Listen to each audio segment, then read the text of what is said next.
Kodėl Counter-Strike 1.6 man buvo pati geriausia šaudyklė? O gal tik taip atrodo, nes jaučiu jai nostalgiją? Dar prieš CS2 ir CSGO buvo CS 1.6. Okay, it's drum and bass. What you gonna do?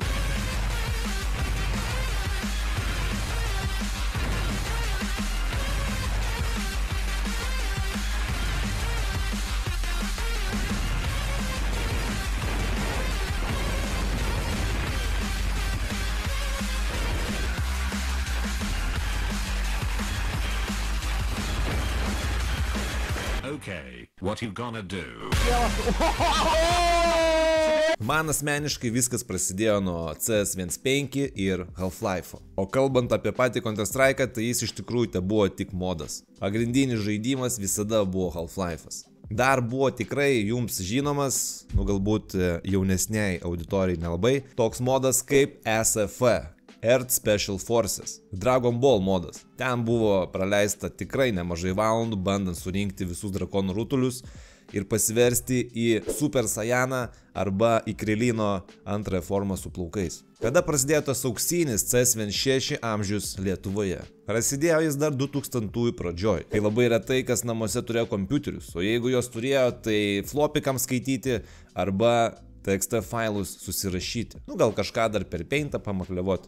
Apie internetą galėdavai tik pasvajoti, o apie tokių žaidimus kaip 1.6 ar 1.5 taip pat. Didžiausias veiksmas vykdavo kompeškėse. Ateini, susimoki ir žaidi. Aišku, ne faktas, kad tu pažaisi. Jeigu neturi vyresnių pažįstamų toje kompeškėje, galimai turėsi perkelti rimtesniam pacanui savo laiko. O jeigu tu nenori tai padaryti, tai žais jis, o tu žiūrėsi. Į kompeškę visada ateidavai su rizika. Čia tas pats, kas ateitum prie kokio soliuko ir ten būtų labai daug žmonių susirinkę iš skirtingų rajonų. Būtent kompeškėje atsirado tokie dalykai kaip Dogfragą, žaidžiam po vieną mirtį, permės 15 minučių ant kito kompo, bind W kill, įvairūs nalogai už IP banus serveriuose ir panašiai. Easterno tai kas, pavyzdžiui, yra tas žaidimas po vieną mirtį? Žaidimas po vieną mirtį yra, kai tu duodi žaisti rimtesniam pacanui, kuris jau pramušęs visas 1.6 technikas, taktikas, žaidžia ir stengiasi kuo ilgiau nenumirt, kad neduotų žaisti tau. Nors tu ir užsisakėjai laiką kompiuteriniai, bet tai dar ne faktas, kad tu šiandieną čia pažaisi. Jo mirtis gali tęstis 1, 2, 3, 4 raundus. O jeigu jis jau miršta, tai būtinai tau pasiūlys pasinaudoti jo patarimais. Pats geriausias veterano patarimas yra bind W kill. Tai reiškia, kad paspaudus W ir tau pradėjus eiti į priekį, tu tiesiog miršti. Ir taip tu prarandi savo eilę bei duodi tam rimtesniam pacanui žaisti toliau. Ir taip tikėsi, kad jisai mirs greičiau nei per 5 raundus, kada ateis vėl tavo eilė. Easternio, tai kas yra nalogas už IP baną? Čia būdavo blogiausia, kas tau gali atsitikti. Tu niekada nenorėjai pakliūti šitą situaciją. Prisijungdamas į serverį, kuriame žaidžia rimtesni pacanai, tu visada prisimi atsakomybę už IP baną. Jeigu tu gauni IP baną, tai tas banas pristaiko visiems kompiuteriams esantiems kompeškiai, nes viskas yra pajungta prie vieno IP per LANą. Ir gavus tą IP baną, kompeškės administratorius turi skambinti, užsakinėti naują IP ir panašiai, žodžiu, labai daug visokių dalykų. Jeigu jau gaudavo IP baną, ir daug dievė niekas aplinkui to nematė arba kompeškė buvo tuščia, tai tas žmogus, kuris jį gavo, nebesirodo kompeškį kokias 2 savaitės, kol administratorius nepakeisdavo IP.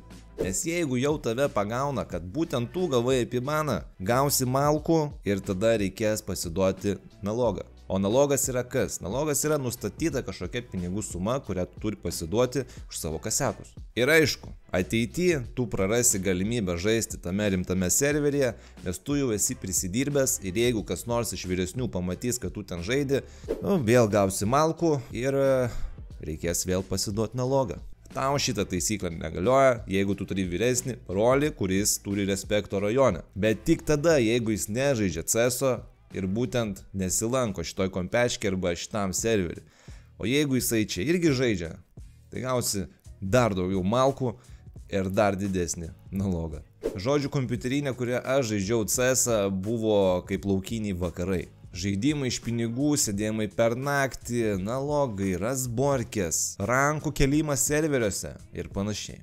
Dar noriu prie to pačiu paminėti, kad kompeškėse būdavo ir klanai. Jeigu norėjai įstoti rimtą klaną, tai turėdavai būti tarp top 15 lentelės rimčiausiuose serveriuose ir pasiduoti, aišku, kažkiek pinigų už tai.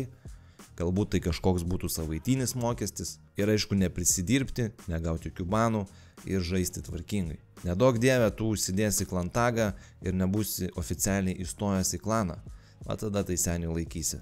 Būdavo, aišku, ir rimtesni lanai, kur susirinkdavo žmonės iš skirtingų rajonų ir žaisdavo 5x5. Prizas galėdavo būti alaus dėžė, 50 litų, 100 litų. Tais laikais tai buvo labai dideli pinigai. Arba patys pacanai susimesdavo po 5 litus, po čiriką ir žaisdavo iš tos sumos. E-sportas.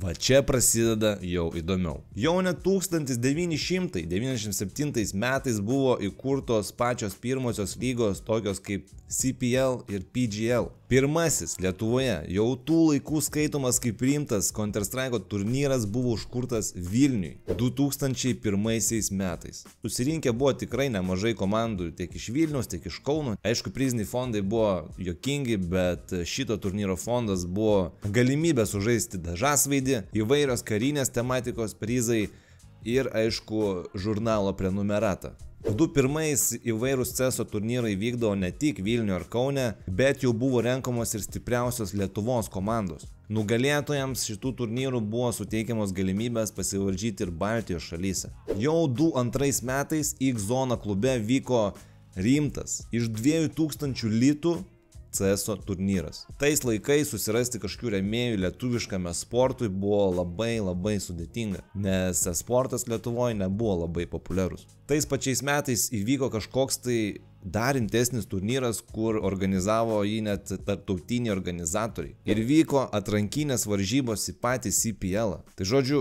1/6 e-sportas jau prasidėjo 2001 metais Lietuvoje. O einant metams vis populiarėjo ir to e-sporto vystymo bei užkūrimo dėka turim dabar tokių žaidėjus kaip Bimas, Magila, Džiugs ir, aišku, žaidžianti Navi komandoje. CS2 Major turnyro nugalėtoja JL. Vėliau jau kai biški užaugom, atsirado ir Mirko Gatheriai, ir miksai, kuriuose aš ir pats žaisdavau. Tai jeigu sulyginti Mirką, tai čia panašiai kaip dabar Facetas, kur susirinkdavo 5 prieš 5 ir žaisdavo competitive CS. Aišku, žiauriai smagu būdavo po šūlės, grįžti namo, šokti prie kompo, įsijungti 1/6, eiti treniruotis CSD mačuose iki vakaro, o vakare jau su komanda šokti voice'ą, eiti susirinkti Mirke, Gatheriuose ar miksuose ir varyti, žaisti tikrą, nuostabų 1/6. Koks buvo mano mėgstamiausias CS 1/6 žaidėjas? Dar senais kompinių laikais, kai nebuvo nei YouTube'o, nei kažkokių tai lengvai prieinamų montažų iš 1/6 CS'o ar profesionalų, sklydo tik tai kalbos ir gandai bei legendos apie tuos žaidėjus. Tai pirmas žaidėjas, apie kurį aš sužinojau, buvo Spavn. Jisai priklausė SK komandai, man atrodo. Kai pirmą kartą pamačiau, kaip Spavnas žaidžia 1/6, tai man atrodo nuo to laiko man ir įsiskiepijo, kad jisai yra pats geriausias žaidėjas pasaulyje. Ir todėl jis yra mano mėgstamiausias visų laikų 1/6 žaidėjas. Jeigu pagalvoju apie 1/6, tai iš karto prisimenu šitą niką Spavn arba kitaip SK Spavn, nes SK buvo jų klanas. Aišku, laikui bėgant, paskui jau sužinojau apie tokius žaidėjus kaip Paša, Tazas, Neo, Markelovas, Ceknainas, Zeusas, Edvardas, Forestas, Getraitas, Hitonas ir panašiai. Tai kodėlgi 1/6 man buvo geresnis nei kiti CS'ai? Tais laikais tai buvo skaitoma idealia šaudyklė. Žiauriai geri hitboxai, labai geras movementas ir idealus šaudimas. Žaisdavai žaidimą ant skilo. Jokių skinų, jokių blaškimusi į ten, kur nereikia. Ateini žaist, šaudyt, o ne flexint, kokį tu čia peilį rimtesnį turi, ar kokias pirštinės tu dabar esi užsidėjęs. Jokių gamblinimų ir kazino. Viskas sutelkta į žaidimą. CS 1/6 nebūtų toks legendinis, jeigu ne šio žaidimo modai. Zombie modas. Tikriausiai pats geriausias CS 1/6 modas ir manau, kad daugelis su manim komentaruose su tuo sutiks. Jailbreak modas. Simonas sako, gaudynės, slėpynės ir panašiai. Ko mes ten tik neprisigalvodavom. Tikrai geras modas. Surf modas. Surf Sky 2. pats geriausias ir legendinis mapas. Kai neturėdom ką veikti, šokdavom į surfą ir tiesiog senį surfindom. Gun game modas. Šitą modą kombinuodavo šiaip su daug kitų modų, bet man asmeniškai pats geriausias modas būdavo, kai sukombinuodavo gun game'ą ir surfą. O ten tai seniai praleista buvo tikrai nemažai valandų. Death Runas, KZ ir Hide and Seek. Čia buvo ne tik vieni iš geriausių modų, bet čia tu galėjai pasitreniruoti savo movementą. Visas tavo jumping skillas būdavo pastatytas būtent iš šitų modų. O vien 6 CS, jeigu tu mokėjai judėti, tai visada turėdavai pranašumą. O koks jums buvo geriausias CS 1.6 modas? Pakomentuokit. Kas dar padarė CS 1.6 geriausių? Update'ai. Jokių update'ų kas savaitę. Galbūt pagalvosit, kad tai yra blogai. Tikrai ne. Jokių meta pasikeitimų. Viskas stabilu, viskas veikia, niekas nesikeičia. Dabar ant CS2 ginklų ir pačio žaidimo meto šakinėja vos ne kiekvieną update'ą. Anksčiau to nebuvo ir visi buvo daug labiau patenkinti. Reikalavimai. Jau kokiais 2007-2008 metais, kas turėjo kompus, praktiškai visi galėjo žaisti 1.6. Nes tas žaidimas reikalavo mikrobanginio kompiuterio. Dabar, kad pažaisti stabiliai CS2 ant 100 FPS, turi turėti tikrai neblogą kompą. O dar kur monitorius, kur hercai, kur viskas susideda. Anksčiau tiesiog pasiemi lempinį akvariuminį monitorių ir neturi problemų. Ar žmonės dar žaidžia CS 1.6 šiais laikais? Tai faktas, kad žaidžia.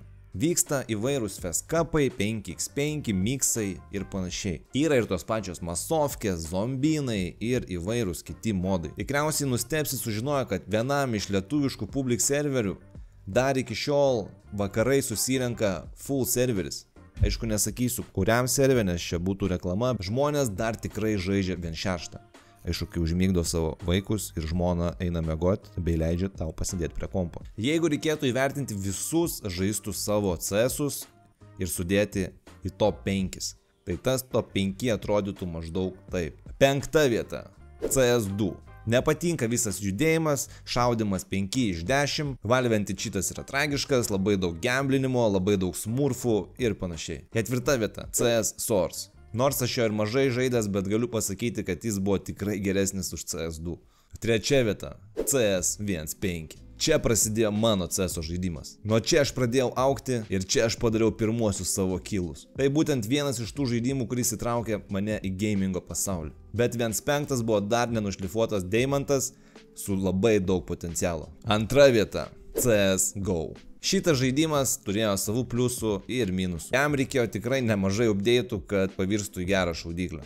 Buvo tas bangavimas su update'ais, tai sugadina, tai vėl sutaiso. Šaudimas labai patiko, movementas patiko, anti-cheatas tragiškas. 1 vieta – CS 1.6. Legendinis žaidimas. Viskas šitame žaidime man patiko nuo A iki Z. Su šito žaidimu aš augau ir tai yra pati geriausia visų laikų šaudyklė man. CS 1.6 nebuvo tik šaudyklė. Ant šito žaidimo pasistatė didžioji dalis mano vaikystės ir paauglystės. Iš šito žaidimo išsivystė tolimesnė mūsų gamingo kultūra. Tai buvo kažkas tokio, ko šiuolaikiniai žaidimai jau nebesuteikia ir tikriausiai nebesuteiks. O koks yra tavo pats geriausias prisiminimas apie CS 1.6? Būtinai pakomentuok. Jeigu jau pažiūrėjote iki galo, tai paspauskit like mygtuką, pasubscribinkit kanalą su varpeliu, o jeigu norite išgirsti mano istoriją apie telefono vagystę arba apie pirmąjį mano uždarbį, tai paspauskit arba kairiai, arba dešiniai ant vidosų.